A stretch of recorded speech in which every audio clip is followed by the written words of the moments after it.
Aujourd'hui, dans le nouvel épisode de Demain est durable, j'ai le grand plaisir d'accueillir Julien Doche. Comment tu vas, Julien? Bonjour, bah ça va bien, un peu malade, mais ça va quand même. Bon, malade en été, mais bon, ça arrive.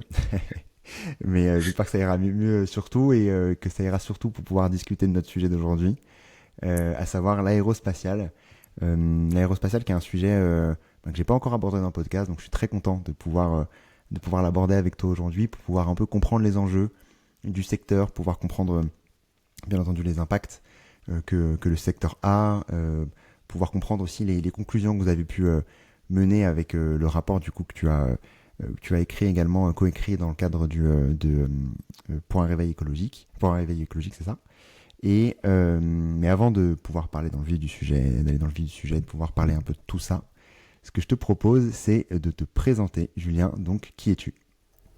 Oui, bah donc bonjour, moi je suis ingénieur aérospatial, c'est-à-dire que j'ai travaillé un peu dans l'industrie, là je suis doctorant maintenant, donc un vieux, vieux doctorant entre guillemets, et donc j'ai fait toute ma carrière dans le secteur, et à côté de ça j'ai un engagement associatif auprès de deux associations, une que tu as évoquée à l'instant effectivement, c'est Pour un réveil écologique, avec lequel j'ai rédigé un rapport de décarbonation du secteur spatial, qui est sorti en janvier l'année dernière. On a sorti une deuxième version très récemment en mars, et il y a une traduction qui va intervenir incessamment sous peu. Et à côté de ça, je suis également membre de l'association Aérodécarbo, qui pareil vise à la décarbonation du secteur aéronautique et spatial. Moi, donc de toute évidence, je suis dans la branche spatiale aussi. Donc voilà, c'est des travaux très similaires avec des approches et des publics qui sont un peu différents, mais qui visent toutes les deux effectivement à décarboner le secteur spatial, entre autres. Je vous recommande d'ailleurs, Loïc Bonifacio m'avait parlé de toi. Je vous recommande donc également de pouvoir écouter l'épisode que j'avais fait avec Loïc il y a un certain temps maintenant sur l'aéronautique. Donc je vous mettrai bien entendu le lien en description. Très bon épisode aussi pour comprendre ces enjeux-là. Aujourd'hui, on va parler de l'aérospatiale, donc un sujet qui est différent. Et avant de pouvoir démarrer, je voulais reprendre un peu la base. Est-ce que tu peux me redéfinir un peu ce que c'est, peut-être l'aérospatiale, pour qu'on puisse voir un peu l'échantillon qu'on va pouvoir, la globalité qu'on va pouvoir discuter aujourd'hui? Ouais, alors le secteur spatial, c'est toute une industrie, du coup, qui vise à lancer des charges utiles. Ce qu'on appelle des charges utiles, du coup, c'est des instruments ou des moyens de communication en orbite. Et donc pour ça, il y a différents segments. Il y a un segment qu'on appelle les lanceurs, c'est les fusées en fait qui permettent de mettre tout ça en orbite. Il y a le segment dit spatial, donc c'est toutes ces plateformes. Donc là, c'est les satellites en tant que tels qui ont différentes orbites possibles. Et il y a aussi tout ce qu'on appelle l'aval. Donc là, c'est l'utilisation et la récupération, tri et exploitation des données qui sont produites comme ça. Et donc là, pareil, il y a tout un segment aussi, parce qu'il faut du coup des stations sol pour récupérer ces données, et puis il y a potentiellement aussi des terminaux, puisque maintenant on peut avoir aussi des communications directement avec terminaux utilisateurs potentiellement. Et on en reparlera, j'imagine, parce qu'avec les méga constellations, qui est un des gros sujets, c'est des choses qui ont tendent à se développer très largement. Donc le secteur spatial, en fait, c'est vraiment cette industrie qui a des gros champions entre guillemets. Donc il y a les gros acteurs, c'est les États-Unis, c'est la Chine, l'Europe aussi qui est un gros acteur historique, et la Russie. Alors voilà, d'autres après qui se développent très largement comme l'Inde. Mais c'est vraiment c'est une industrie qui est très marquée et qui a vu ses débuts dans toute fin des années 50, avec le lancement notamment de Sputnik côté URSS. Et ensuite, voilà, toute l'épopée de la saga Apollo dans les années 60, que les gens connaissent bien. Mais donc voilà, on a toujours ces activités-là. Il y a du vol habité, c'est une partie très visible pour les gens. Mais à côté de ça, il y a énormément de satellites qui délivrent des services très très différents à toute la population. J'allais te demander justement de revenir un peu sur pourquoi est-ce qu'on souhaite en fait aller dans l'espace, quel est Mm. et plus précisément, enfin aussi sur le sujet de l'orbite. J'imagine que c'est deux sujets un peu différents. Comprendre un peu voilà pourquoi est-ce qu'on a cette envie-là. Donc comme tu disais, il y avait aussi cette course-là à l'époque entre l'URSS et les États-Unis. Mais quelle est l'envie globale et concrètement d'un point de vue activité, qu'est-ce qui ressort là-dessus? Ouais, très tôt, il y a des velléités militaires, parce que tu peux accéder à toutes les zones du pays, du monde très rapidement. Donc il y a des satellites de télécommunication qui sont envoyés, voilà. Sputnik en 57, c'était une sorte de prototype un peu de tout ça. Mais donc des télécommunications militaires ou pas militaires, hein, d'ailleurs. Il y a aussi la possibilité du coup de prendre des photos en orbite. Donc pareil, encore une fois, là, sans demander l'avis aux pays qui sont en dessous. Donc c'est très utile pour du renseignement, mais c'est aussi très utile pour comprendre quel est l'état notamment de la la fonte des glaces, sur récupérer différentes métriques sur l'agriculture, sur le niveau de la mer, voilà. C'est pour ça que même dans la mesure qu'on a du changement climatique, eh ben, sur les 54 variables climatiques essentielles qui sont utilisées dans le rapport du GIEC, il y en a 60% qui sont mesurables depuis l'espace, et dont certaines d'entre elles qui sont mesurables que depuis l'espace. Donc c'est pour ça que c'est vraiment très très utile même sur ces questions climatiques. Et après, il y a des choses euh, alors je vais dire un peu plus loin, parce qu'en fonction des orbites, on met des satellites différents et qui ont des rôles un peu différents.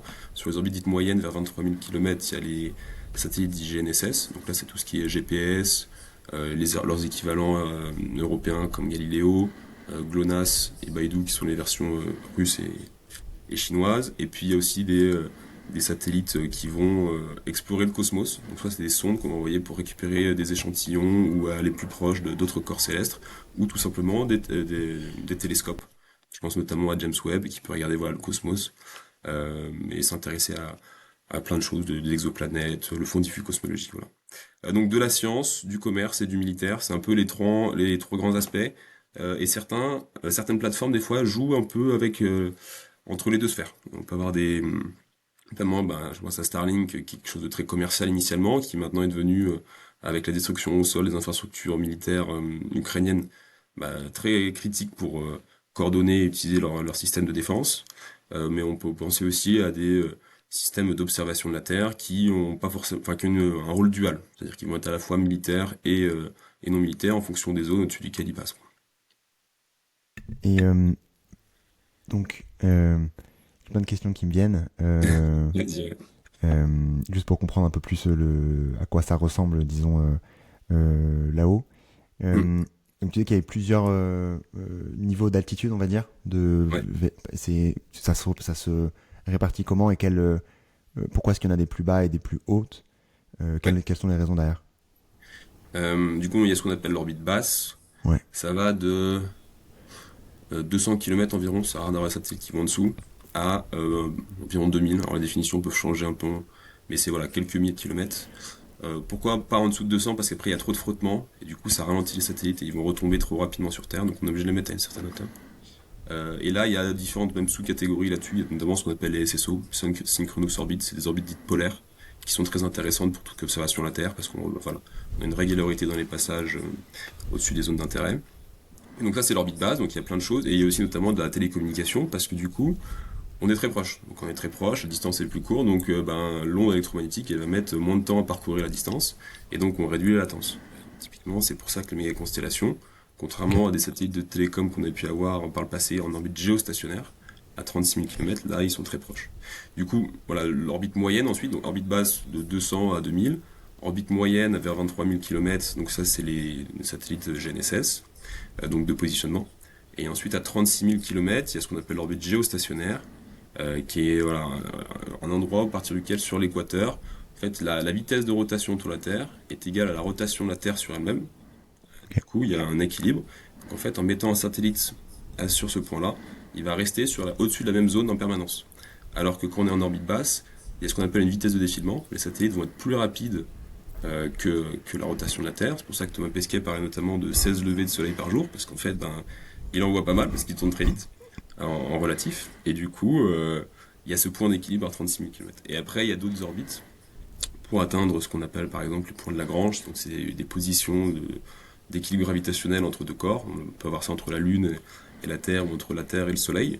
Et c'est très intéressant pour mettre voilà, un télescope qui resterait stable à un même endroit pendant des décennies. Ou après des orbites carrément dites escape, où là on va vraiment parcourir le cosmos avec potentiellement ce qu'on appelle des manœuvres d'assistance gravitationnelle. Donc on va utiliser la force de gravité des corps au passage pour un peu comme une catapulte va récupérer un peu d'énergie et repartir plus loin, quoi. Donc c'est après. C'est des missions un peu exotiques, mais voilà. Donc il y a ces orbites, orbite basse, 200 à 2000, orbite moyenne, 23 000, géostationnaire, 36 000, et après, des choses exotiques si besoin. Ok, trop cool. Merci pour la clarification. Ça permet un peu de se projeter, de comprendre tout ce qui se passe un peu plus haut, un peu plus haut. Euh, Par rapport du coup au sujet, donc bien entendu, on va parler d'impact aujourd'hui de comprendre un peu plus ce secteur-là, notamment par rapport à l'impact. Tu parlais au tout début déjà de la chaîne de valeur, de pouvoir comprendre que, enfin, il y avait l'amont et après et après l'aval pour la récupération des différentes données. Euh, pour entrer peut-être dans le vif du sujet, vu que tu as déjà parlé de cette chaîne de valeur-là, euh, je- quand du coup, j'ai pu parcourir le rapport, on se focalisait notamment sur deux types d'émissions, donc les gaz à effet de serre, mais également l'impact sur l'ozone. Euh, Au global, quel est l'impact climatique, je dirais, du secteur sur ben, parlons du coup du réchauffement climatique d'abord avant de parler de l'ozone, du secteur sur cette thématique-là. Sur le changement climatique, même, il y a même différents sujets qui sont assez complexes. Il y a les émissions de gaz à effet de serre classiques, euh, Ouais, voilà, donc principalement du CO2, mais voilà, méthane, etc. Et on a cette particularité d'avoir des effets dits hors CO2, un peu comme c'est le cas dans l'aviation, même s'ils sont un peu, encore une fois, encore différents. Du coup, il y a des émissions d'oxyde d'azote, des émissions de vapeur d'eau, mais de haute atmosphère. Et la vapeur d'eau, c'est un, alors du coup, c'est un gaz réchauffant, mais qui est émis à des altitudes qui restent plus longtemps et qui a un impact supérieur sur le climat. Également des particules qui sont émises, donc de l'alumine et des suies, et aussi potentiellement des particules, enfin des composés chlorés qui peuvent détruire l'ozone. On en reparlera un peu après. ouais. Et vraiment, il y a ces grosses spécificités sur les suies et l'alumine qui, pour l'instant, ont été le sujet d'assez peu de recherches et qui, pour autant, sur les quelques articles qui sont sortis, ont des chiffres qui sont assez inquiétants au vu de l'impact. D'où le besoin d'avoir des grosses quantités de recherche sur voilà, ces sources de pollution qui vont apparaître à deux endroits au moment des lancements, du coup dans les plumes, donc dans les rejets des tuyères des fusées, mais également lors de la rentrée, et notamment de la limite qui va se créer lorsque voilà, les satellites, on va les faire redescendre pour pas qu'ils encombrent l'orbite, pour pas limiter la réaction en chaîne, parce que s'il y a trop de débris, ils peuvent se rentrer dedans, et ça fait encore plus de débris qui peuvent encore plus se rentrer dedans, etc. Et c'est ce qu'on appelle le syndrome de Kessler. Donc pour éviter ça, on va faire redescendre les satellites. Et donc quand ils brûlent dans l'atmosphère, ils vont émettre voilà, notamment de la lumière. Et ça, que ce soit au lancement ou réentrée, on connaît pas grand-chose. Sur les rentrées, apparemment, c'est encore pire. Mais donc il y a vraiment ces spécificités du secteur spatial qui sont très particulières et sur lesquelles il faut vraiment mettre beaucoup d'intérêt. Et du coup, pour donner des On ordres de a, grandeur un peu ouais, vas-y. de l'impact, alors dans l'article que j'avais en tête qui regardait que les émissions de CO2 équivalent, il parlait de 6 mégatonnes à échelle mondiale pour le secteur spatial, ce qui fait 0,01% des émissions. Si on prend les 60 gigatonnes du rapport du GIEC en équivalent, le CO2 c'est environ 440 gigatonnes, et avec les autres émissions ça fait 60 gigatonnes équivalentes. Et ça c'était un peu ce qu'on avait, l'ordre de grandeur qu'on avait en tête jusqu'à peu, mais en fait là on est vendredi et mercredi il y a la France qui a révélé sa feuille de route de décarbonation du secteur spatial au Bourget. Et notamment, ils font, avec un cabinet de conseil qui s'appelle Carbone 4, qui est spécialisé sur ces questions, ils ont fait une photo, entre guillemets. Et rien que sur un prisme français, ils trouvent le chiffre de 1,8 mégatonnes. Donc, alors certes, le périmètre est un peu différent, ça inclut des terminaux, on en reparlera, mais ça explique pas l'ensemble de la différence. Donc, à mon sens, le 8 mégatonnes qu'on avait est sûrement un peu sous-estimé. Mais ça donne comme un ordre de grandeur des émissions. Et après, si on regarde avec les effets hors CO2, et ben là du coup il faut parler en forçage radiatif. Et donc en faisant un produit en croix très basique d'un article fondateur de ces questions qui datait de 2014, et le forçage radiatif, on prenait le forçage radiatif donné dans la R6, donc le rapport du GIEC, et on trouvait 0,6%. Voilà. Alors ça c'est un chiffre à prendre avec beaucoup de pincettes, parce que les activités ont pas mal changé depuis 2014, mais même sur notre compréhension de ces phénomènes physiques, il manque beaucoup trop d'informations pour dire avec certitude qu'on est à 0,6%. Mais l'ordre de grandeur, c'est ça, il y avait ce facteur 60 à l'époque où est sorti le rapport, entre le 0,01 et le 0,6. Ok. Et pourquoi est-ce qu'on n'a pas souhaité, enfin pas souhaité, pourquoi est-ce qu'on ne connaît pas en fait? Pourquoi il n'y a pas cette connaissance-là? Parce que c'est très compliqué à mesurer. C'est compliqué parce qu'il faut savoir ce que émettent, quels sont les rejets des fusées. Des fois, c'est des informations que les industriels ne veulent pas forcément donner. C'est des choses qu'il faut faire des mesures in situ. Donc ça, pareil, on a un peu de données, mais qui ont été mesurées pour d'autres choses. Parfois, c'est la NASA qui fait tourner les avions pour récupérer des poussières de météorites. Et là, ça donne des clés, mais encore faut-il analyser ces données. Et ça commence à être fait, mais ça n'a pas été fait suffisamment jusqu'à maintenant. Euh, et donc, ouais, c'est un peu un sujet qui est passé sous silence, dans le sens où euh, la, la, la recherche spatiale, on a des fonds limités, et creuser ça, ça ne bénéficie pas au secteur spatial. Ça sert à montrer qu'il pollue plus que prévu. Donc ça n'a pas été enfin, ça n'a pas été défini comme prioritaire pour cette raison notamment. Donc maintenant, voilà, je pense que le rapport notamment a joué à ça, Aérodécarbo on peut dire, voilà, il y a une attente de la société civile pour dire, bon, vous êtes bien gentil, mais il faut quand même qu'on creuse un peu cette question, parce que les ordres de grandeur sont inquiétants. Mais non, pendant longtemps, c'est vrai que la recherche était très lacunaire. Ouais. Tu parlais, juste avant, juste pour y revenir, pour comprendre un peu le détail, tu parlais de l'impact sur la haute atmosphère. Ouais. Est-ce que tu peux un peu revenir dessus juste pour comprendre pourquoi est-ce que ça a un impact plus important et un impact Et- multiplicateur assez important vs juste les émissions de gaz à effet de serre, enfin de CO2 issues du lancement et de l'utilisation du coup des, euh, des énergies fossiles. ouais, alors en fait, en fonction de la taille des particules et en fonction de leur altitude d'émission, elles vont rester plus ou moins longtemps. Elles peuvent rester quelques jours, quelques mois, voire quelques années, je crois, pour les plus fines. Hein. Et donc, en fait, bah, ça multiplie d'autant leur pouvoir de réchauffement parce qu'elles restent plus longtemps dans l'atmosphère. Là où, comme je vous disais, l'eau, pardon, elle rentre dans le cycle de l'eau si elle est mise au niveau du sol et donc il n'y a pas trop de problèmes. Mais donc, si elle reste plus longtemps, bah, il y a un effet réchauffant supérieur. Alors après, sur les mécanismes physiques exacts Mm. qui sont impliqués dans ce réchauffement, j'avoue que c'est pas tout mon domaine, je sais pas trop comment ça marche. Ok. Donc en fait, oui, c'est les particules issues des combustibles fossiles qui, Ah oui, qui alors ensuite. les Ouais, suies, les ouais, suies en tant que telles, c'est vraiment des résidus effectivement, d'ergols non brûlés. ouais. Donc ça, voilà, ça part. Hein. L'alumine, ça peut être donc soit des satellites qui ont brûlé eux lors des rentrées, soit pareil, soit c'est dans les composants des ergols. Donc les ergols, c'est les différents types de carburant entre guillemets des fusées. Euh, L'eau, c'est une réaction chimique parce que c'est hydrogène, oxygène liquide qui produisent de l'eau. Voilà. Et les composés chlorés, pareil, il me semble que c'est lié au propergol solide. Donc c'est vraiment ce qu'on appelle les boosters. On en a par exemple autour d'Ariane 5 à l'époque et maintenant Ariane 6, qui est le nouveau lanceur européen lourd, qui émettent, voilà, c'est un produit de réaction tout à fait normal. Et simplement, en fonction des ergols qu'on va utiliser, du coup en fonction du kérosène qu'on utilise pour une fusée, et ben la quantité d'émission de ces différentes particules va être très différente. Enfin certains vont pas être produits, ou dans des proportions très variables. Et du coup on comprend bien que si ces particules, ben, elles impactent vraiment, bah, plus on émet, bah, forcément plus ça a un impact. D'où le besoin du coup d'avoir une recherche claire sur quel ergol émet quoi, dans quelle quantité, pour qu'on sache un peu quels sont les impacts associés de chaque ergol. Et donc ça, c'est important notamment parce que quand on développe une fusée, on peut pas changer du jour au lendemain les ergols. Quoi. On peut pas dire, enfin comme un moteur de voiture, on change pas ça comme ça. Une fusée, les coûts de développement et les durées sont d'autant plus longues. Donc non, c'est pas quelque chose qui s'improvise. Et donc c'est aussi un besoin au niveau industriel d'avoir une vision claire sur tout ça. Là, on commence à avoir un peu des prémices qui nous disent, bah en fait, notamment ce qu'on appelle le RP1, donc c'est une sorte de kérosène oxygène qu'on a dans Falcon 9, qui est la fusée emblématique de SpaceX. Ça pollue beaucoup, notamment sur les suies. Il y a une alternative qui serait le méthane, ce serait du méthane oxygène, donc on appelle ça du méthalox, et qui émet moins de suie. Et en fait, typiquement, bah voilà, SpaceX, quand ils travaillent maintenant sur leur méga fusée, le Starship, ils ont bien vu que le méthane, ça produisait moins de suie, du coup, ça encrasse moins les moteurs, et donc ils sont contents pour pouvoir les réutiliser. Donc ils sont passés, pas pour le climat, mais pour d'autres raisons, sur du méthalox.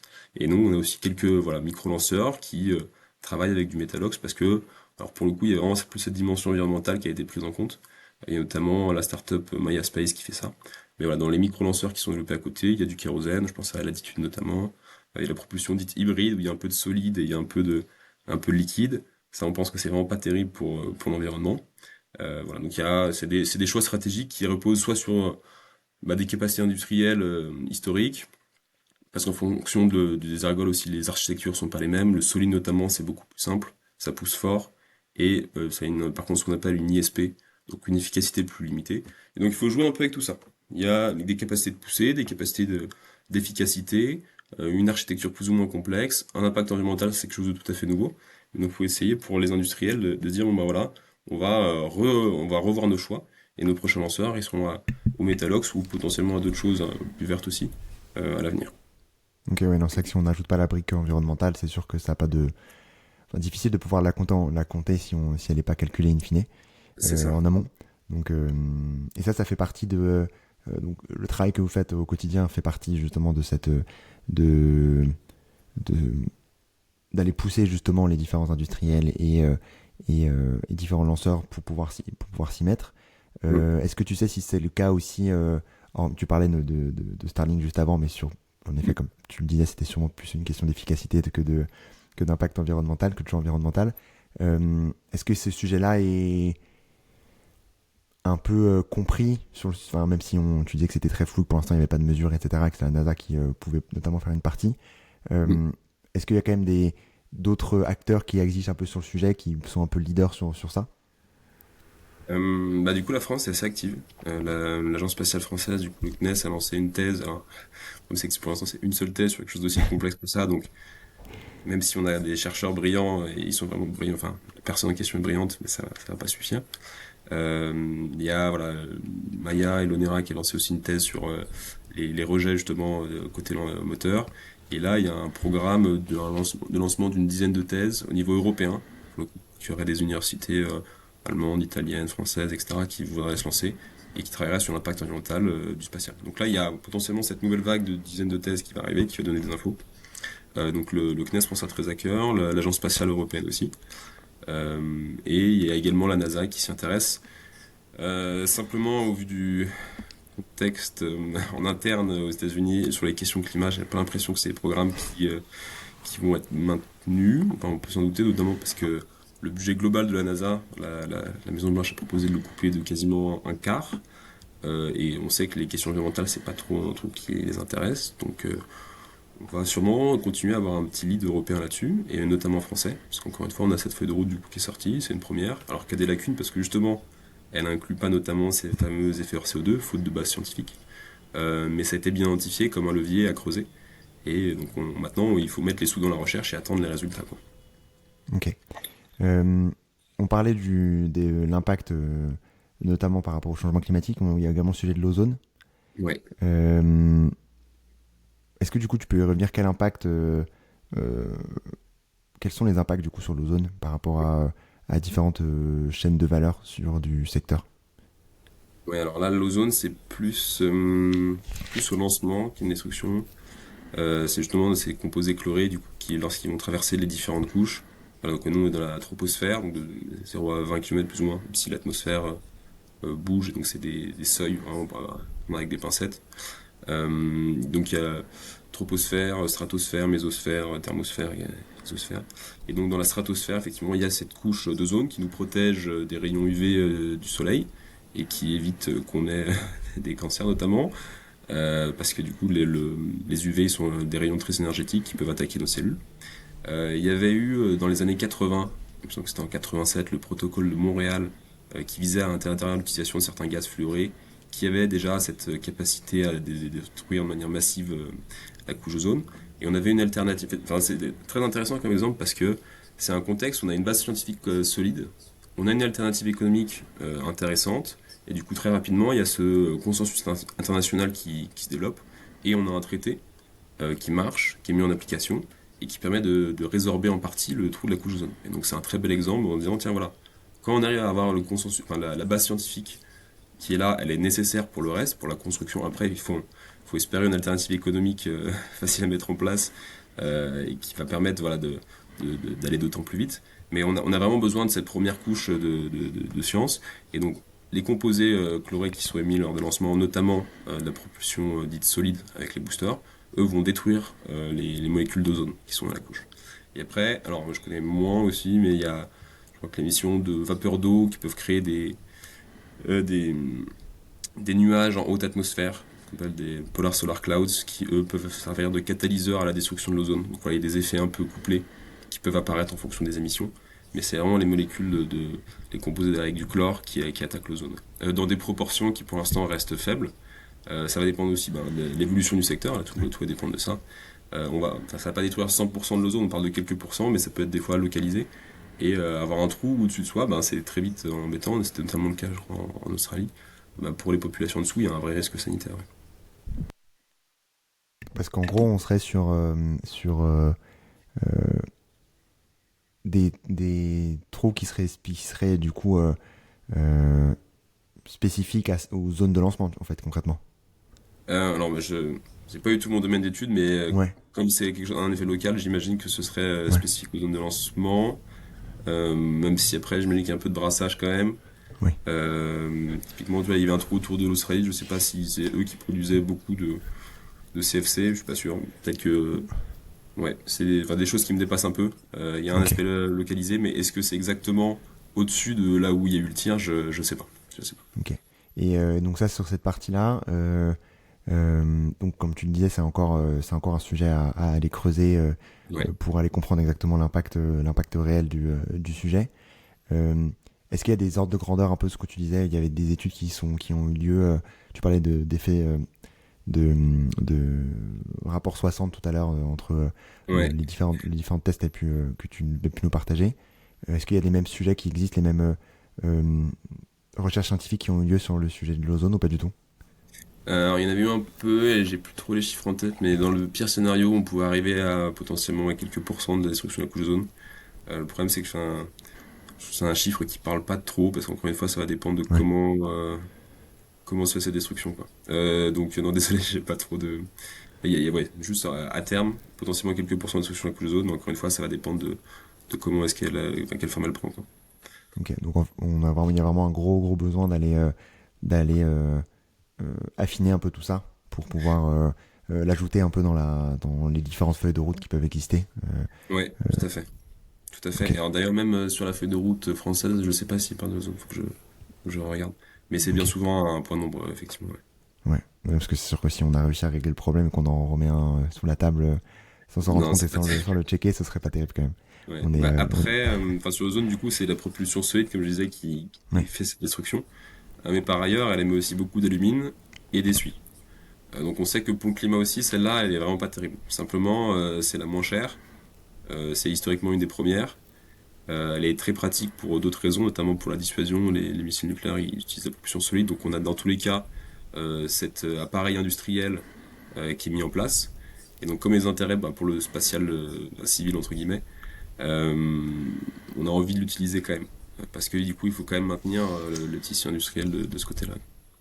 Et quelle alternative il existe par rapport à cette propulsion solide? On peut imaginer du métallox, enfin, les autres types de propulsion peuvent être envisagés aussi simplement. Ils ont des fois la poussée va être plus faible, donc faut un peu surdimensionner. Et ça va coûter, enfin, ça va être plus complexe, du coup plus cher. Donc ça va augmenter le coût global, c'est vraiment une question de trade-off, mais en soi, on pourrait imaginer avoir que de l'oxygène et de l'hydrogène. Je pense à la Delta 4 Heavy par exemple, il n'y avait que de l'hydrogène et l'oxygène qui produisent de l'eau, qui est celle qui pollue le moins. Euh, Comment ça se fait qu'ils sont arrivés à cette architecture-là? C'est assez rare. La plupart des fusées utilisent bon, pas du tout cette architecture-là. Il y a plus du kérosène qui est la récolte classique. Mais donc voilà, c'est vraiment un choix d'ingénieur avec un aspect financier évidemment. Mais ça pourrait être envisagé de se passer de la propulsion solide. Ok. Très clair par rapport à- donc on a parlé de l'impact, mais donc l'impact bon, il est ce qu'il est actuellement plus ou moins fou avec un objectif d'aller chercher davantage de précision sur le sujet. Euh, Par rapport aux perspectives justement de ce secteur-là, au moment où on parle là, on est en 2025. Il y a quand même une forte augmentation depuis quelques années et je voulais un peu revenir avec toi sur Ouais. l'augmentation de, de l'engouement, je dirais, du secteur pour aller continuer à lancer de plus en plus de satellites. Enfin, quand est-ce que ça a démarré cette partie-là? Donc tu parlais avant de Sputnik, etc. Enfin, il y a toute une histoire derrière, mais plus récemment, euh, dans quelle proportion en fait ça a augmenté? Ouais. Alors il y a une évolution drastique du secteur spatial là, qui est intervenue au tournant des années 2000, avec l'émergence de ce qu'on appelle le New Space. Et du coup, le New Space, c'est un gros mot qui veut dire voilà, une évolution du secteur où c'est plus uniquement des acteurs étatiques, comme ça pouvait être le cas du coup, à ces époques Apollo, etc. Mais vraiment le privé qui devient un acteur majeur et va proposer des services, que ce soit des lancements, des satellites, etc. Et donc, il y a une émergence de certains acteurs emblématiques. Et SpaceX est clairement le plus emblématique de ce niveau-là. et avec donc aussi des nouveaux projets, puisqu'il y a une réduction du coût d'accès à l'espace, une mutualisation possible, plus de capitaux, et du coup à l'émergence de nouveaux services comme notamment les méga constellations. Et donc pour donner un ordre de grandeur, il y a pas mal de chiffres qui peuvent être donnés pour vraiment redonner enfin, faire représenter aux gens l'engouement, comme tu disais, effectivement, du secteur spatial, c'est de se dire que si on compte en tentatives de lancement, qui peuvent être d'ailleurs ratées pour certaines, mais voilà, en 2020 on avait 114 tentatives de lancement, et depuis depuis cette date, pardon, on a environ plus à 30 à 40 lancements en plus chaque année. Si bien que l'année dernière on était à 261 tentatives de lancement. Voilà, donc un peu plus de 100 il y a 5 ans, on est à 260 l'année dernière, parce qu'on a du coup du SpaceX qui lance beaucoup de satellites pour sa méga constellation, mais d'autres acteurs qui veulent faire pareil, et aussi la même velléité côté chinois. Donc on a de plus en plus de lancements, la masse en orbite, on a des facteurs, on attend faire un x5 entre 2020 et 2030 sur la masse en orbite. Donc voilà, ça a vraiment des ordres de grandeur différents qui apparaissent. Et en termes de nombre de satellites aussi, un chiffre qu'on a bien donné, c'est entre du coup les débuts de l'ère spatiale et 2019, on avait lancé, il me semble que c'est 9000 satellites, tout pays confondu. Et là, Starlink alors, le problème c'est que ça change en permanence et j'ai pas revu Oui, très récemment, c'était il y a 2-3 mois, ils étaient à plus de 7000 déjà, ok. avec eux. J'ai pas le nombre global de satellites en tout non plus, mais ça fait une partie tout à fait significative du nombre de satellites en activité. Du coup, voilà. Il y a vraiment cette volonté de se dire, en fait, grâce aux méga constellations, on va pouvoir récupérer une grosse marché du marché des télécoms au niveau terrestre. Et donc, ça peut faire une production, c'est une manne financière conséquente. Et du coup, il y a beaucoup d'acteurs qui se précipitent dessus. Et Amazon aussi, qui a son projet Kuiper, qui vise à non pas 40 000 satellites comme le vise Starlink, mais 10 000. Et il y a aussi plusieurs projets chinois de méga constellations à 10 000 satellites qui ferait voilà, une augmentation sans précédent du nombre de satellites. Sachant que côté européen, pour le coup, on est beaucoup plus modéré. On a OneWeb qui est du coup, enfin, qui est européen, qui vise 650 satellites environ. Donc on est plus en centaines et pas en dizaines de milliers. Et il y a une constellation gouvernementale qui est prévue d'ici la prochaine décennie, on va dire le milieu de prochaine décennie, qui s'appelle Iris2, qui vise 290 satellites en multi-orbite. Donc ouais, voilà, vraiment il y a ce bon sens européen de se dire, enfin, encore une fois, pas forcément que pour des questions environnementales, hein, il y a aussi des questions de coûts, il y a des questions de, voilà, c'est ce vers quoi on tend, c'est quelques centaines, et des visions chinoises et américaines, un peu sans limite, qui visent, elles, des dizaines de milliers de satellites, et donc beaucoup de lancements, et en plus, comme c'est de l'orbite basse, ces satellites ont des durées de vie qui sont aussi très faibles, on parle de 5 à 7 ans potentiellement, donc il faut en permanence, il faut maintenir l'infrastructure. Du coup, il faut relancer, il faut relancer, il faut relancer, il faut relancer. Et ils n'ont pas envie de s'arrêter parce qu'ils vont le développement d'autres programmes pour SpaceX va dépendre notamment des revenus générés par Starlink. Notamment du coup tout le projet de conquête martienne de Musk, il va être financé un peu par la NASA, mais il va aussi être financé par ces revenus générés grâce à la méga constellation Starlink. J'allais justement y revenir avant de. Est-ce que c'est un lancement égale un satellite ou c'est un lancement égale plusieurs satellites du coup? Comment ça se Ouais. passe? Alors du coup, c'est pour ça que parler en masse, c'est intéressant parce que Ouais, le nombre de lancements, ça veut presque pas dire grand-chose dans le sens où les fusées sont de taille très variable, quoi. Tu prends le Starship, la nouvelle fusée monstre de SpaceX, c'est 120 mètres de haut. Et 120 mètres de haut, c'est le record.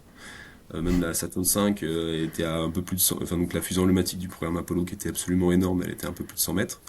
Ariane 6, en fonction de la configuration de la coiffe, on est plus vers du 55-60 mètres. Et après, on peut avoir des micro-lanceurs qui font quelques 10, 15, 20 mètres. Et donc, pareil, leur capacité d'emport, elle va changer drastiquement.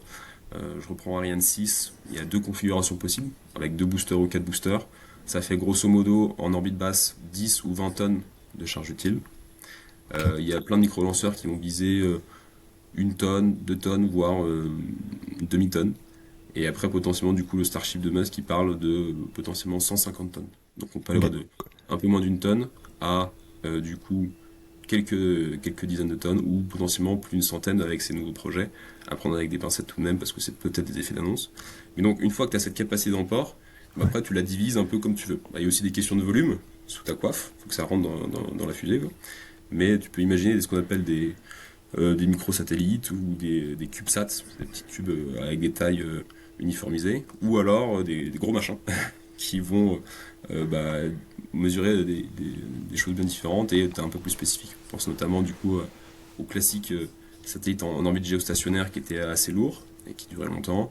Mais pareil, quand tu vas envoyer une mission vers des lunes, en général ça va être quelques tonnes, voire une dizaine de tonnes. Euh, et sinon, les satellites de communication, je pense au Starlink V1, donc la première version, ils étaient vers 250 kg, il me semble. Donc ils envoyaient 60 par 60. Ok. D'où le nombre très élevé de nombre de satellites déjà envoyés malgré la quantité de lancement. C'est ça. Et du coup, dans Ok. une troisième version, enfin il y a eu une version 2 intermédiaire, la troisième version des Starlink serait potentiellement beaucoup plus grosse. Et c'est pour ça qu'ils ont besoin du développement aussi du Starship, d'un gros fusée, pour dire, ben, en fait, comme on peut envoyer 100 tonnes par 100 tonnes, et ben, même si c'est plus gros, on peut quand même envoyer beaucoup.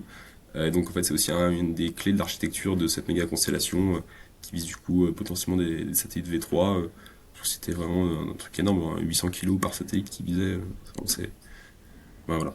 C'est donc le nombre de lancements à prendre avec des pincettes parce que ça dépend de la taille du Ouais. satellite. Il y a des enjeux aussi de volume et de masse à prendre en compte. Ok, donc, et si je la joue simple, plus le lancement est volumineux, plus l'impact est important de toute façon. C'est très corrélé. Bien sûr, ça dépend aussi de ce qui est utilisé, etc. En termes de, j'arrive plus à trouver le mot que tu utilisais tout à l'heure. Dragol. Dragol Merci, merci voilà. Dragol, merci. Voilà. Mais donc Bah, ça dépend par rapport à ça, majoritairement, j'imagine. il En y partie. a. Ouais, alors après, je sais pas si on peut faire une loi générale, mais j'imagine qu'il y a oui, une corrélation entre le fait d'être plus gros, parce que même en émissions CO2 équivalent, bah, il faut plus de. Ça va émettre plus, mais après, pareil sur les particules, parce que du coup, il y a plus d'ergols à rejeter. Parce que les fusées, comment ça marche, c'est avec le principe de base, c'est la troisième Newton, hein, c'est le principe d'action réciproque. Donc en fait, on va lâcher très vite des particules plus ou moins lourdes derrière dans un sens pour appliquer une force qui va nous pousser dans l'autre sens.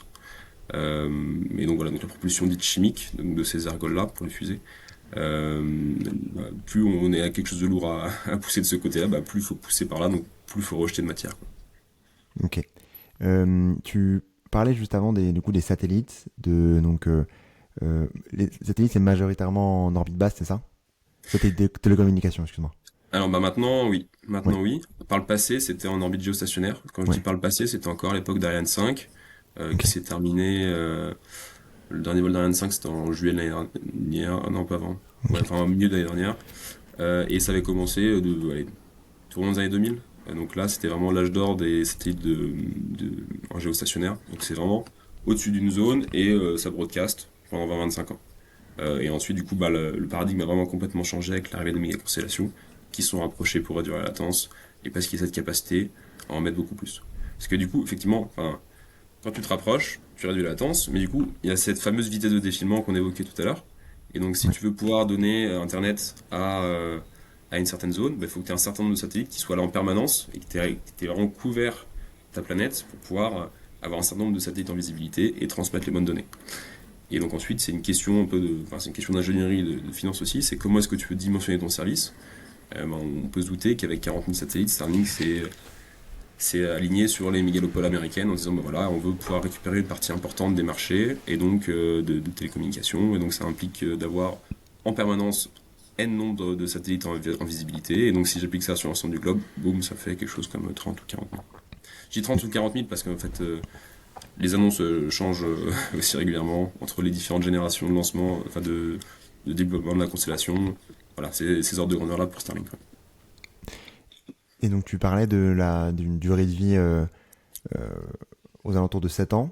Oui. Qu'est-ce que ça devient ensuite un satellite qui ne marche plus? Enfin, qui n'est plus utilisable d'un point de vue économique, je parle. J'imagine qu'il ne se détruit pas, mais d'un point de vue économique, du coup, il n'est plus utilisable. Qu'est-ce que ça devient, du coup, un satellite? Et ben, pendant un temps, pendant longtemps même, on n'en faisait rien. C'est-à-dire qu'on attendait la dernière seconde, puis boum, le truc, il n'y a plus d'ergols. Souvent, c'est les ergols dans le satellite qui jouaient aussi le caractère dimensionnant. Et donc, juste, il était là en orbite, et puis on pouvait potentiellement rencontrer d'autres débris. Et puis, on s'est rendu compte que maintenant, il y avait une augmentation continue du nombre de débris sur certaines orbites. On a déjà des syndromes de Kessler sur certaines orbites particulières sur lesquelles on va qu'on essaie de préserver. Mais donc on s'est dit, bah tiens, sur l'orbite basse, il faut les faire revenir sur Terre. Il faut venir les brûler pour libérer de la place, comme je disais. Mais ça, c'est un mécanisme du coup qui n'était pas automatique, sur lequel la France, pareil, a eu pas mal d'avance avec ce qu'on appelle la loi spatiale européenne. Donc on a cette limite de 5 ans après la fin de vie, pour lequel les satellites doivent être rentrés dans l'atmosphère pour libérer les orbites. Par contre, les logiques sur les orbites moyennes et géostationnaires sont différentes, parce qu'en fait, on est trop loin. Donc on va pas faire revenir les satellites, ça dépenserait beaucoup trop d'énergie, et ça devrait durer beaucoup trop leur durée de vie. Du coup, ce qu'on va faire, c'est qu'on va aller sur des orbites dites cimetières, donc juste avant la fin. On va prendre un peu l'ergol restant, et on va pousser un peu pour aller, voilà, notamment sur l'orbite Géo, je crois que c'est 400 km environ, 400 km plus loin, pour laisser les satellites en activité opérer librement, quoi. Donc la stratégie de fin de vie va dépendre de l'orbite et de la rigueur des opérateurs, parce que notamment voilà, cette loi française, c'est un cadre pour les acteurs français. Les Américains s'en sont servis, alors je sais pas s'ils sont déjà à 5 ans ou s'ils sont encore à 25 ans après la fin de vie. Mais voilà, donc il y a ces différentes logiques en fonction des orbites. Ok. Et donc tout ce qui est du coup orbite basse, quel que soit le est-ce que par exemple du coup Starlink a l'obligation de pouvoir de devoir ramener ces différents orbites, enfin ces différents satellites d'orbite basse d'ici une certaine date, ou est-ce que c'est Euh, uniquement les satellites qui sont envoyés de côté européen? alors du coup, il y a des réglementations américaines, est-ce qu'elles sont obligatoires ou est-ce que c'est des recommandations? Je sais pas, je connais moins le cadre législatif, mais il me semble que c'est obligatoire, je crois que c'est 25 ans. Et après, sur Ok. orbite basse, par contre, peut-être qu'il y a aussi une notion de orbite cimetière quand on est en haut de l'orbite basse. Si on est vers 1500, et je sais qu'ils ont plusieurs couches aussi sur l'orbite basse, ils sont pas tous à la même altitude. Euh, et du coup, si on est à 1500 km, ben, on va pas traverser toutes les couches en dessous. On peut aussi aller vers 1700, 1800, enfin genre, je n'ai pas les altitudes des orbites cimetières en haut de la Léo. En orbite basse, on dit ça, on appelle ça Léo pour Low Earth Orbit en anglais. Ok. Et du coup, la plupart des satellites sont quand même dans le bas de l'orbite basse, donc je pense que la grande majorité des satellites Starlink reviennent sur Terre et brûlent. Ok. Et enfin, tu parlais des débris juste avant, dans les plus hautes strates. Euh, Quel impact ça a, ces déchets-là? En fait, c'est juste des déchets qui naviguent euh, jusqu'au moment où on a décidé d'en faire quelque chose et de les rapporter, ou est-ce que qu'est-ce que ça devient? Enfin, est-ce que ça a un impact quelconque sur nous, enfin, quel impact ça a en fait? Euh, Quand on est en orbite, c'est qu'en fait, la gravité disparaît pas. En fait, si on est en orbite, c'est qu'on va tellement vite qu'on rate en permanence la Terre. En fait, on lance quelque chose. Il faut imaginer qu'on lance quelque chose suffisamment vite pour qu'en fait on rate en permanence la Terre et donc on continue de tourner. Mais on a toujours la gravité qui vient nous chercher. En fait, on va très très vite. Si maintenant on a un objet en orbite, du coup, on va très très vite dans un sens. On peut potentiellement prendre en face de soi des objets qui vont très très vite, mais potentiellement avec des directions un peu différentes. Et donc, dès qu'on a un objet qui va potentiellement 26 000 km/h, si on rencontre un autre objet à cette vitesse-là, donc c'est beaucoup plus rapide qu'une balle de fusil, hein, c'est vraiment des très grandes vitesses. Même des petits débris, ils ont une énergie cinétique qui est conséquente et qui peut faire beaucoup de dégâts et qui peut fracturer des satellites en activité ou des stations spatiales avec des humains. Et donc des fois, quand il y a des risques potentiels de collision au moment des astronautes, il y a tout un protocole de revenir dans une zone, se préparer potentiellement à abandonner l'ISS. Enfin voilà, c'est très codifié. Euh, mais, euh, mais donc non, on n'en fait rien et pour l'instant, du moins. Et du coup, il faut faire attention à éviter les collisions, quoi. Donc maintenant, il y a ce qu'on appelle une volonté de faire de l'active debris removal. Donc c'est retirer de manière active des débris. Donc se dire, on va envoyer un satellite, boum, avec un grappin, un filet, enfin il y a différents dispositifs qui existent. On va essayer de récupérer le gros machin et le ramener sur Terre, enfin dans l'atmosphère et brûler avec lui. Sauf que ça coûte très cher. Dès qu'on envoie quelque chose en bit, ça coûte cher. Et donc il y a toute une réflexion sur comment est-ce qu'on arrive à financer un business model qui intègre tout ça. Potentiellement des fusées qui lanceraient, libéreraient leurs satellites, et avant de redescendre, iraient choper un débris, puis redescendraient en plus. Ça peut être voilà, quelque chose qui serait fait comme ça, mais dans ce cas, qui paye? Combien est-ce que ça vaut? Comment est-ce qu'on construit une économie là-dessus? Pour justement essayer de baisser le nombre de ces gros débris qui sont aussi des réservoirs à petits débris en fait. Parce que quand il y a un gros débris qui rencontre un autre, il va générer d'autant plus de de débris. Et donc voilà, donc non, c'est un vrai sujet qui menace potentiellement à moyen terme le secteur spatial entier, donc qui est pris très à cœur par les instances internationales et notamment européennes qui encore une fois sont assez en avance sur ces questions plus éthiques. Pour le coup, on essaie de mettre en place ce qu'on appelle la Zero Debris Charter, donc une charte zéro débris, qui vise à dire, mais en fait, voilà, systématiquement, il faut libérer son satellite en fin de vie, mais même sur les lancements, le deuxième étage avant, il restait en orbite aussi. Et donc maintenant, Mm. on essaie de garder un peu d'argol, donc on accepte de perdre en efficacité pour libérer l'espace. Et c'est une très bonne chose. Mais du coup, il y a un peu cette notion de une pièce avec deux faces, c'est dès que je lance quelque chose, donc je pollue au lancement, et ensuite si je reviens sur Terre, bah, je pollue à nouveau, et si je reste en haut, je suis en débris, et j'ai un risque de création de syndrome de Kessler. Donc en fait, il n'y a pas de bonne solution, entre guillemets, et c'est un des éléments du Ouais. rapport, l'idée de dire, mais en fait, il faut peut-être un peu de sobriété, et réfléchir à ce qu'on envoie, quoi. Par rapport à ce sujet-là de sobriété, est-ce que c'est des... En effet, c'est une des recommandations que vous faites et c'est important de le rappeler. Est-ce que c'est des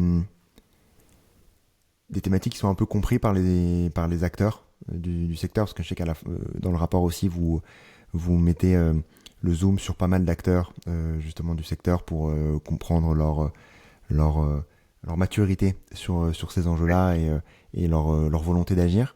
Est-ce que c'est compris un peu ce sujet-là aussi de sobriété ou pas? Comment est-ce que ça se situe? Parler de sobriété industrielle, c'est toujours un peu délicat. Effectivement, du coup, on fait l'analyse de cinq institutions.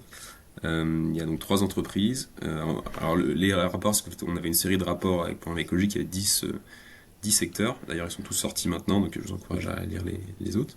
Et du coup, sur le spatial, c'était Ariane Group, Airbus Defence and Space, donc la branche spatiale d'Airbus, Thales Alenia Space, donc la branche spatiale de Thales, le CNES, qui est l'agence spatiale française.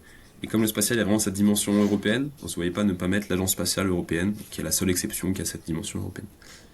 Donc après, non, sur la sobriété, en particulier, on a essayé d'en parler, mais on sent bien qu'en fait, c'est compliqué de dire à des industriels, déjà de parler de sobriété de manière générale, mais en plus, on l'a vu, les acteurs européens, en termes de lancement d'activité, les ordres de grandeur n'ont rien à voir avec ce qui se fait Ouais. côté chinois et côté américain.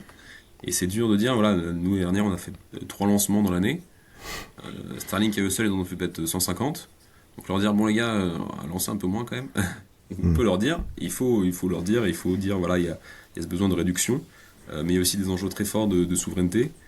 Et donc, c'est un peu déjà des bons élèves, entre guillemets, et donc c'est compliqué de leur taper dessus, alors qu'à côté, les gens font n'importe quoi. Et vraiment, SpaceX fait n'importe quoi. Quand on pense au Starship et à son développement, enfin, Boca Chica, à la base, c'est une réserve naturelle.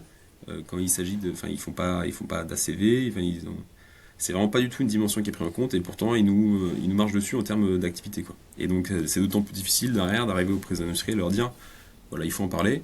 Euh, pour autant, bah, les conséquences du changement climatique seront suffisamment dramatiques pour qu'on prenne le sujet à bras le corps, on est bien d'accord. Donc on a eu ce rôle-là d'essayer de les titiller, de dire voilà, il y a cette attente de la société civile dans tous les cas au niveau européen, vous pourrez pas vous dédouaner de ça complètement. Mm. Mais donc effectivement, non, c'est pas évident. Évident. Par rapport à... Il y a deux sujets qui, qui me viennent aussi. C'est le premier, c'est donc on a ces différents orbites enfin ces différents satellites qui sont du coup envoyés en orbite basse, etc. Est-ce que du coup il y a c'est un peu une zone de non-droit, c'est-à-dire qu'on peut envoyer autant de satellites qu'on souhaite, tant qu'on a la marge financière pour le faire, on peut le faire. Il n'y a pas de Alors, règles là-dessus qui existent. si il y a un organe de régulation qui attribue des emplacements et des fréquences, Ok. c'est International, enfin l'IUT. Et du coup, effectivement, il y a cet enjeu aussi de réserver des fréquences. C'est pour ça que notamment le Rwanda avait demandé réserver une constellation de 30 000, de 300 000 satellites. Enfin, quelque chose de absolument aberrant. Mais c'était plus des satellites de papier, entre guillemets, enfin, qui ils n'ont pas forcément vocation à envoyer eux-mêmes, mais qui potentiellement plus tard pourraient revendre ces licences à des entreprises qui voudraient le faire. Donc il y a vraiment cet enjeu aussi de réservation de fréquences. Mais pour autant, alors, j'ai tendance à dire des fois, surtout au début, que l'espace est quand même une zone de non-droit parce qu'on voit qu'il y a. l'activité est pas viable et que même pour l'industrie, ça risque de retourner contre elle. Ne jamais dire ça à des juristes qui vous rappelleront qu'il y a quand même 5 traités, dont le premier, donc le traité de l'espace de 67, qui définit un ensemble de règles. Et ensuite, il y a des pratiques qui ont été répandues. En gros, si vous êtes en avance sur les autres, bien souvent, on va prendre ce que vous faites et on va l'appliquer aux autres, sans qu'il y ait forcément de traité, mais on va définir des lois comme ça au niveau, enfin, des règles au niveau international. Donc il y a une réglementation, il y a des juristes de l'espace, mais pour autant, on voit qu'il y a un manque de mécanismes pour contrôler l'impact environnemental du secteur, sa croissance et même sa propre pérennité. On avait cette phrase dans le rapport, le spatial contient en son sein le germe de sa propre fin, parce que vraiment, en fait, le spatial peut s'autodétruire avec les débris potentiellement. Et donc on manque Ouais, de mécanismes totalement. de C'est-à-dire que, enfin, régulation. ouais. Mm. Et les quelques organes qui existent pour prendre des décisions, bien souvent, je pense au COPUOS, si c'est des décisions à l'unanimité, euh, on peut se lever tôt avant de convaincre les Américains de lancer moins parce que ça pollue, quoi. Enfin, surtout avec Trump en ce moment, c'est compliqué. Et est-ce que ça, donc tu parlais de dizaines de milliers de satellites en orbite basse, Ouais. euh, que ce soit avec Starlink ou d'autres. Euh, Est-ce qu'on a un peu j'allais dire une limite sur la quantité de satellites euh, qui peuvent être euh, en orbite basse Ouais. de type Starlink, etc. Est-ce qu'on a une limite? Est-ce que du coup, je sais pas, les dizaines de milliers, donc tu disais, je sais pas, à peu près 70, on va dire 70 000 à peu près, pour reprendre à peu près tes chiffres en 60-70 000. Est-ce que c'est 1%? Est-ce qu'on a déjà calculé ce genre de choses? Est-ce que c'est calculé? J'imagine que c'est aussi calculé, j'imagine peut-être pour les différents droits. Comment ça se passe sur ça? Ouais, non, c'est très compliqué parce qu'on se doute qu'il y a une limite physique, mais en fait, en soi, l'espace, c'est vraiment très très grand. C'est des espaces qui sont. Enfin, nous, en tant qu'humains, qu'on a du mal à se représenter, quoi. Quand on voit des satellites tourner autour de la Terre, on voit des petits points blancs autour de la Terre. En fait, un satellite, il est absolument invisible. Enfin, c'est microscopique, quoi. Enfin, ça, c'est limite des trucs qui ont la taille d'un département, disait Thomas Pesquet, je crois, qui tournent autour de la Terre, pour qu'on Ouais. les voit d'aussi loin. Et donc, dans la pratique, en fait, il y a de l'espace en soi. Pour autant, comme il y a ces vitesses qui sont très importantes et qu'on a une incertitude sur leur position, on ne connaît pas très très précisément, il faut qu'on prenne un peu de marge. Du coup, ça c'est un premier point. Il faut qu'on prenne de la marge, mais après, bah, du coup, le nombre qu'on peut mettre, bah, ça va dépendre aussi de la marge et du coup des risques qu'on accepte de prendre avant une collision, quoi. Ça c'est un premier point.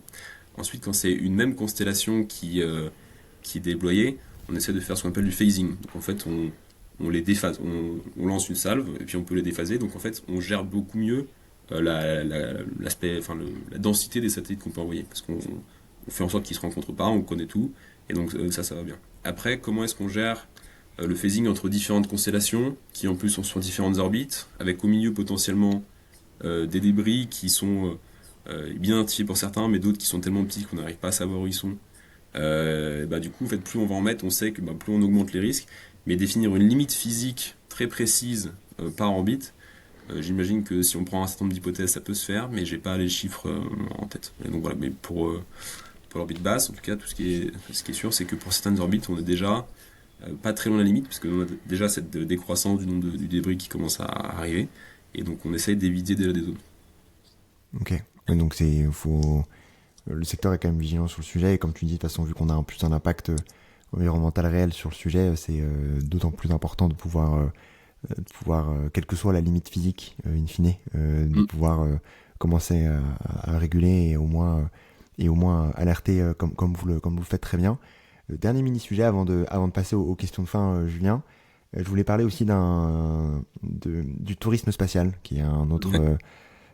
une autre thématique, celle-ci bien différente,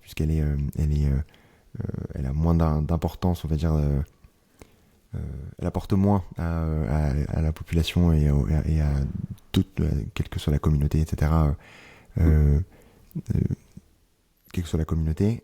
Quel est l'impact là-dessus? Est-ce qu'il y a des, des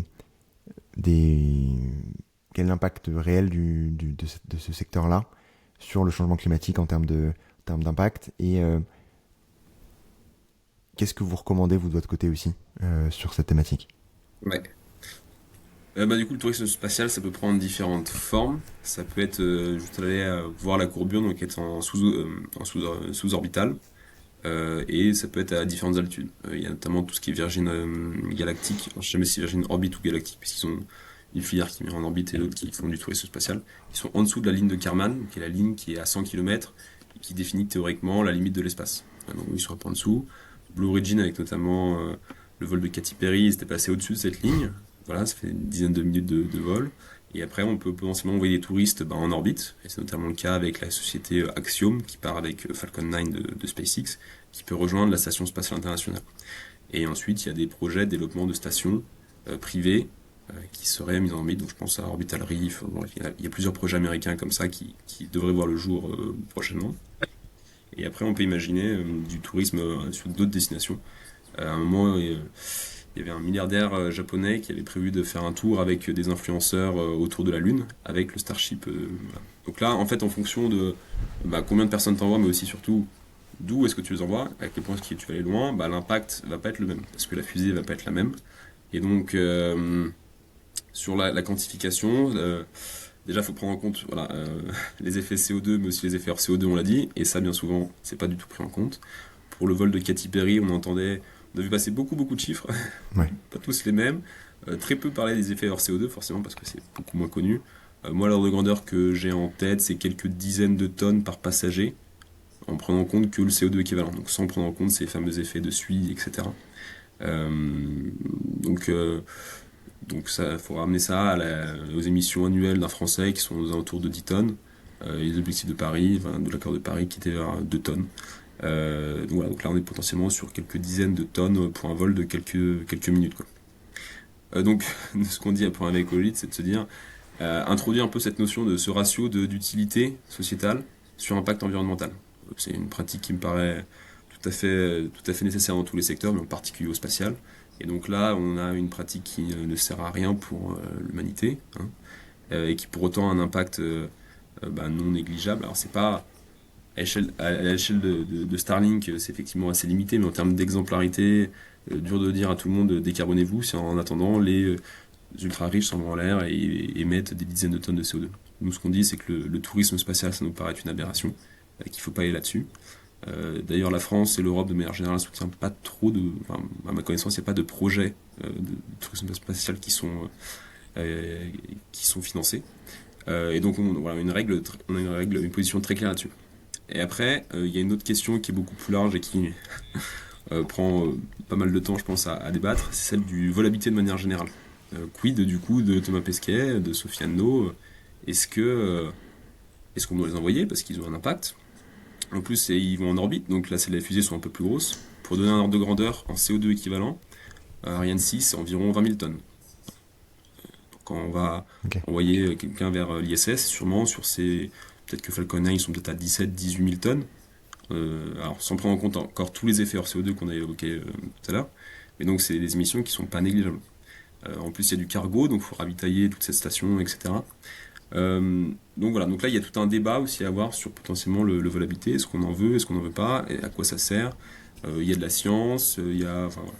Moi j'ai un avis un peu biaisé sur la question parce que je travaille sur des questions de vol habité au quotidien de manière pro, parce que, et c'est pas le cas souvent chez les gens de Aéro de Carbo ou pour un écologique, donc je suis un peu une anomalie là-dessus, mais je considère qu'il y a quand même cette inspiration pour la jeunesse, et je trouve que les astronautes sont des figures de proue de la société qui sont quand même qui ont des valeurs qui sont intéressantes et ça me paraît dommage d'abandonner tout ça. Donc voilà, enfin il y a tout un débat à avoir. Moi j'entends complètement des arguments qui diraient que enfin à ISO budget on peut produire plus de science avec des robots qu'avec des humains. Nul doute qu'il y a une dimension tout à fait aussi politique à prendre en compte sur la démonstration, mais aussi sur de l'inspiration comme je le disais. Voilà, donc le vol habité, un vrai sujet à part entière, avoir peut-être un format, un débat qui peut être intéressant sur ces questions. Mais voilà, les astronautes produisent aussi de la science, donc est-ce que ce budget carbone c'est un budget de Thomas Pesquet? Est-ce que c'est notre budget à nous tous? Voilà, ça pose aussi des questions Ouais. intéressantes sur comment est-ce qu'on fait ces calculs-là, quoi. Julien, je te propose d'en rester là et je suis assez en face sur le sujet. C'est des sujets de toute façon qui sont très complexes et qui mériteraient aussi d'en débattre et d'en discuter. Je te propose de donc passer aux questions de fin pour commencer d'abord savoir si tu avais un contenu à nous partager que tu recommanderais. Moi, je vais prêcher pour ma paroisse et proposer de lire le rapport de plan écologique déjà. Bon, on a vraiment essayé de faire cet effort de vulgariser pour que des gens qui soient pas du tout du secteur, je sais pas ce que tu en as pensé, mais puissent s'approprier un peu Je ces confirme qu'on thèmes. peut le lire très bien. Bon, voilà, parfait. Il y a aussi le Shift Project qui a sorti une partie, un rapport sur les réseaux numériques et une sous-partie sur le spatial, où ils insistent un peu plus sur la partie méga constellation, qui est une bonne ressource complémentaire. Et puis il y a cette fameuse feuille de route avec un petit document je crois que c'est 10-15 pages, donc la première feuille de route mondiale qui est française, qui vient de sortir, avec le fameux chiffre de 1,8 mégatonnes, et une trajectoire du coup de décroissance des émissions. Donc un peu plus technique, mais voilà, si ça vous intéresse, ça peut être, c'est une très bonne ressource aussi. Et à venir, alors c'est encore plus technique, le 25 juin, il y a le draft de la future loi spatiale européenne qui doit potentiellement inclure des enjeux et qui doit rendre obligatoire les ACV potentiellement dans tous les projets européens qui va être sorti par la Commission. Donc voilà, il y aura toutes des discussions parlementaires au niveau européen qui vont durer sûrement 1 an et demi ou 2 ans. Mais donc si c'est quelque chose qui vous intéresse, le draft sortira sûrement à la fin du mois. Là. Très bien, moi je mettrai les différents liens en description. Est-ce que tu as également une action pour agir dès demain dans le bon sens? Ouais, bah moi c'est aiguiser son regard critique, je dirais. Notamment parce qu'on l'a dit, voilà, dès qu'on parle du spatial, bien souvent sur l'impact environnemental, on entend tout et n'importe quoi et plus n'importe quoi. Non, notamment sur ces effets hors CO2, vraiment à garder en tête et toujours se dire tiens, et s'ils en parlent, ok, non, bon, du coup ils passent à côté du sujet. Mais même sur ce qu'ils ont parlé, si une approche est là en cycle de vie ou pas, est-ce qu'ils parlent que des émissions de CO2 au lancement, auquel cas ils ont pris vraiment qu'une fraction de l'impact, donc il y a vraiment toutes ces réflexions à systématiser. Et en deuxième petite action aussi, bah, du coup, même les professionnels du secteur, des fois, sont pas au courant de tous ces sujets. Donc, si vous connaissez des gens dans le secteur, n'hésitez pas à leur envoyer le rapport ou cette vidéo pour que eux-mêmes soient au fait en fait de ce qui se passe et des impacts qu'ils peuvent avoir. Et enfin, est-ce que tu as un ou une invitée que tu recommanderais dans le podcast? Bah, du coup, Marlène Debanque, qui est donc la présidente d'Aérodécarbo, mais qui est aussi l'autrice du fameux rapport du Shift, qui a d'autant plus cette vision sur les méga-constellations, qui travaille en plus sur le numérique et sur l'IA, qui ont tant de sujets de recouvrement possible, et tout à fait d'actualité, que je recommanderais. Et sinon, plus sur les imaginaires, j'aime beaucoup l'astrophysicien Roland Luc, qui travaille au CEA, qui est un vulgarisateur scientifique de génie, et qui est une personne formidable en plus. Donc, vraiment, ouais, n'hésitez pas à voir tout ce qu'il fait sur la vulgarisation de la SF, et même il essaie de débunker un peu voilà, ces concepts de voyage interstellaire, enfin, non pas en disant qu'il ne faut pas rêver de tout ça, mais simplement à quel point quantifier, enfin, prendre conscience de ce que ça implique en termes de physique et montrer que voilà, la planète B, c'est compliqué. On n'aura pas de planète B. Quoi. Donc vraiment, voilà, Roland est top pour parler de tous ces sujets. Nickel, bah merci beaucoup pour ces différents contacts. Ce sera des futurs invités avec grand plaisir dans le podcast. Si on souhaite te retrouver, ce que tu peux publier ou pour un réveil écologique, où est-ce qu'on peut le faire? Pour un écologique, du coup, on a un site sur lequel on a publié le rapport. Et donc ça c'est le truc de base. Et après moi je fais des publications régulières sur LinkedIn sur un peu les sujets d'actualité, donc la feuille de route, la loi spatiale, un peu voilà, ce genre de choses. Nickel, bon, je mettrai les différents liens en description. Une nouvelle fois, merci Julien pour ton temps Merci à toi, aujourd'hui et à très bientôt. à très vite.